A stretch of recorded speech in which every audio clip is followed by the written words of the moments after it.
एक बार एक गांव में एक साधु रहता था जो भगवान पर बहुत विश्वास रखता था।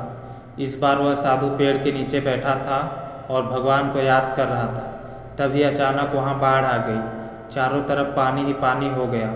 सब लोग अपने आप को बचाने के लिए ऊपर पहाड़ की तरफ भागने लगे।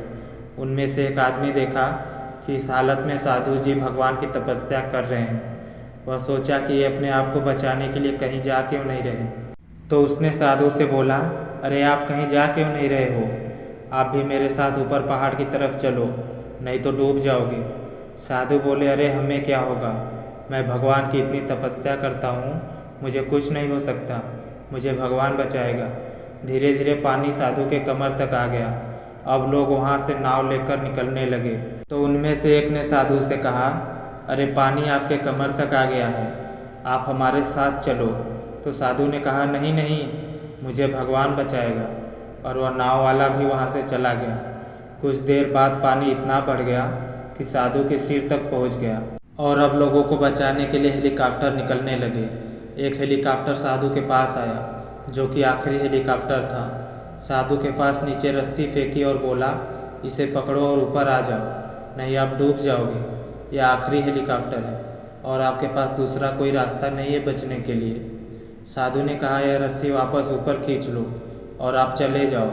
मुझे भगवान के ऊपर पूरा भरोसा है, वह मुझे बचा लेगा। पानी काफ़ी ऊपर आ गया, पेड़ डूब गया और साधु की भी डूबने से मौत हो गई। मरने के बाद साधु भगवान के पास गया और बोला, हे भगवान, मैंने पूरी ज़िंदगी आपकी तपस्या की, मेरा सारा जीवन आपकी आराधना में लगा दिया, फिर भी इतने भरोसे के साथ इंतज़ार किया कि तुम मुझे बचाने ज़रूर आओगे, लेकिन वहाँ मेरी डूबकर मौत हो गई और तुम नहीं आए, ऐसा क्यों? भगवान बोले, मूर्ख इंसान, एक नहीं 3 बार आया था। वो 3 बार मैं ही था, जो पहला पैदल, दूसरा नाव से और तीसरा हेलीकॉप्टर के द्वारा। लेकिन तुमने मेरे एक भी अवसर को नहीं पहचाना, पता नहीं किसका इंतज़ार कर रहा था। इस तरह से ज़िंदगी में हमें ऊपर वाला बहुत से मौके देता रहता है, लेकिन हम उस मौके को ठुकरा कर पता नहीं किस चीज़ का इंतज़ार कर रहे होते हैं कि वो होगा तभी मैं करूँगा। और इस जिद पर अड़े रहने से एक वक्त के बाद वो मौका भी हाथ से निकल जाता है और हम कुछ नहीं कर पाते हैं। तो किसी भी अच्छे समय का इंतज़ार मत करो, जो भी करना है आज और अभी से शुरू कर दो। ऐसे ही मोटिवेशनल वीडियो देखने के लिए वीडियो को लाइक करें और चैनल को ज़रूर सब्सक्राइब करें।